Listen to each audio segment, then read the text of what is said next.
Assalamualaikum warahmatullahi wabarakatuh. Halo, selamat pagi anak-anak kelas 10. Kali ini untuk pertemuan sekarang kita sudah berlanjut ke bab 2 ya, di bidang rekayasa untuk kelas 10 semester 2. Diingatkan kembali untuk tugas-tugas yang sudah pernah Bunda berikan di Google Classroom, mohon dilengkapi, dikumpulkan untuk segera bisa Bunda evaluasi dan memberikan nilai ke kalian ya. Oke, untuk yang sekarang sudah lanjut bab 2 yaitu wirausaha produk grafika atau kategori rekayasa ya. Jadi rekayasa ini kaitannya dengan teknologi ya. Membahas teknologi apa sih ini anak-anak untuk kelas 10 ya. Kita coba cek di sini ya. Nah, grafika sendiri udah pada familiar belum ya grafika ya? Nah, informasinya grafika itu dalam bahasa Inggrisnya graphic, itu presentasi visual pada suatu permukaan yang bertujuan memberikan informasi atau keindahan. Jadi dia presentasinya visual ya, supaya orang bisa menangkap, karena 80% otak itu bisa lebih menangkap makna yang tersirat dalam suatu gambar atau pesan itu lewat presentasi visual dibanding lisan ya. Itu sudah menjadi kebiasaan manusia untuk menangkap daya pikirnya itu lebih cepat ketika dipresentasikan secara visual ya, seperti itu. Nah, karena ini grafika sudah berkembang ya ke kehidupan kita sehari-hari. Contohnya tadi yang mudah sampaikan, kalau melihat iklan di poster, iklan TV itu lebih mudah diserap ya sama otak, lebih ingat gitu karena dia visual ya dibanding radio atau lisan seperti itu. Ya, ini untuk zaman dahulu ya, untuk sudah ada sepertinya di aplikasi ke grafikanya. Nah, kali ini Bunda mau sampaikan untuk ya, tadi ya Bunda sudah sampaikan dari produk grafika itu asal mula dari mana sih? Dari kata-kata atau teks ya, dan dicampur dengan gambar. Teks dan gambar itu namanya grafika, campuran ya, visual, sehingga dia bisa menghasilkan si produk itu berupa informasikah, informasi dan hiasankah, atau hiasan saja ya. Jadi itu untuk mengaplikasikan grafika dimulai dari teks dan gambar. Oke, anak-anak sudah paham ya. Nah, ini contohnya ya grafika ya seperti itu ya. Jadi mengaplikasikan sesuatu ke dalam gambar seperti itu. Nah, ini perencanaannya itu dari usaha grafika banyak peluang ya, kalau kita lihat dari kebutuhan di wilayah setempat ya, serta bahan material yang ada seperti itu ya. Nah, yang di sekitar kita yang pasti yaitu ada koran ya, ada kaos, kemasan makanan, kartu ucapan ya, baik ulang tahun ataupun kartu ucapan yang lain, poster dan lain sebagainya ya, seperti itu. Itulah peluang dari pengembangan si produk grafika ya.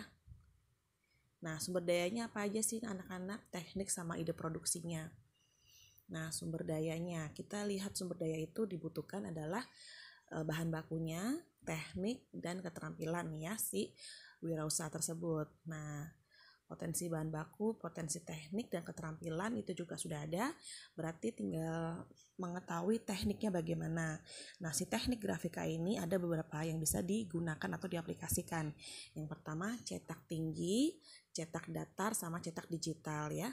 Nah, kalau cetak tinggi itu ya, kalau cetak tinggi itu zat pewarnanya ya, untuk aplikasi pewarnanya itu ditempatkan pada permukaan tertinggi pada bidang pencetak ya. Jadi lebih ke zat pewarnanya itu ditempatkan di tertinggi ya, seperti itu ya. Informasinya, bidang pencetak itu bisa berupa balok kayu, karet, logam, atau bahan lainnya ya, seperti itu. Nah, itu bahan tersebut diberi gambar ataupun tulisan ya. Nah, gambar yang dihasilkan akan berupa gambar kebalikan atau gambar pada acuan cetak. Ya, contohnya stempel ya. Jadi kalau misalkan dicap stempel itu kan kebalik, tapi pada saat diaplikasikan di kertas itu tidak terbalik ya, seperti itu, reverse, kebalikan.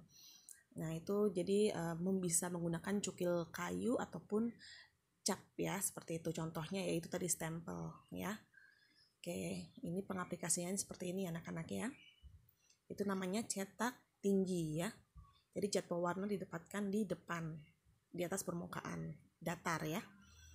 Nah, ini contoh-contohnya. Jadi nanti pas saat diaplikasikan dia akan bentuknya terbalik ya. Oke, Kemudian cetak dalam. Nah, cetak dalam itu pewarnanya ditempatkan pada permukaan terdalam ya. Kalau tadi yang si cetak tinggi itu terluar ya, teratas, ini dia terdalam ya. Nah, itu sama untuk aplikasinya, bisa pakai balok kayu, karet, logam, ataupun bahan lainnya, diberi gambar atau tulisan seperti itu ya. Nah, nanti tinta yang tercetak pada kertas akan berupa gambar kebalikan juga, seperti halnya si cetak tinggi tadi ya. Nah, ini contohnya seperti ini anak-anak ya. Jadi dia itu ke dalam cetakannya ya. Nah, kalau cetak datar itu dia kebalikan dari si cetak tinggi sama cetak dalam ya. Nah, dia memiliki dua jenis lapisan permukaan ya. Satunya lapisan yang mengikat tinta, sedangkan satu jenis lainnya itu tidak mengikat tinta.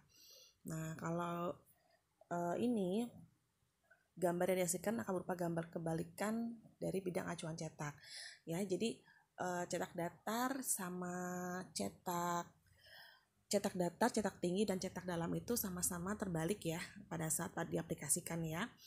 Tapi dia punya dua jenis lapisan permukaan ya, yang mengikat tinta dan sama yang tidak mengikat tinta. Seperti itu ya. Ini contohnya. Oke. Jadi untuk surat kabar ya, contoh untuk dipakai cetak datar ini. Ini untuk mesin teknologinya ya. Nah, kemudian cetak saring. Nah, cetak saring itu baru adalah kebalikan dari si tiga cetak tadi yang di atas tiga tadi ya. Jadi cetak saring itu tidak terbalik ya. Jadi untuk bedanya seperti itu. Cetak saring tidak terbalik dengan gambar acuannya. Ya, disebut juga dengan cetakan salon. Ya.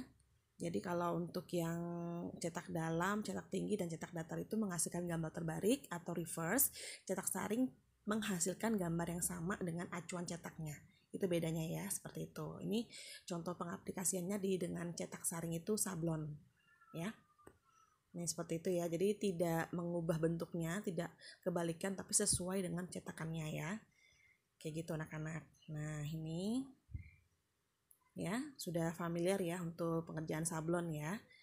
Oke. Nah, kita lihat untuk ini cara-caranya ya. Memakai alat juga ya pewarnaan dengan sablon ya. Jadi cetaknya seperti ini. Ya, bisa seperti untuk kertas undangan ya. Oke. Asal mulanya seperti itu ya untuk grafika. Nah, kalau yang terakhir cetak digital itu ya pasti digital dengan alat teknologi komputer ya. Jadi disebut digital printing ya, seperti itu. Nah, setelah tahu untuk perencanaan usahanya, kita harus merancang ya anak-anak ya untuk produksinya. Nah, merancang itu kita harus mengetahui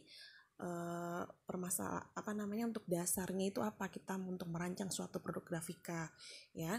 Nah, ini contoh-contohnya itu masalah dengan solusi produk grafika bisa diselesaikan dengan produk grafika. Contohnya, kalau produk pangan khas daerah tidak ada stempel di kertasnya ataupun di plastiknya ya, itu masyarakat akan bingung produk apa ya kalau tidak dibantu dengan produk grafika atau tulisan cap dari si produk pangan tersebut. Oke, labelnya ya. Nah, kalau olahraga itu kaos seragam ya, itu butuh identik dari tim A sama tim yang lain. Jadi pakailah dengan cetak sablon misalkan ya.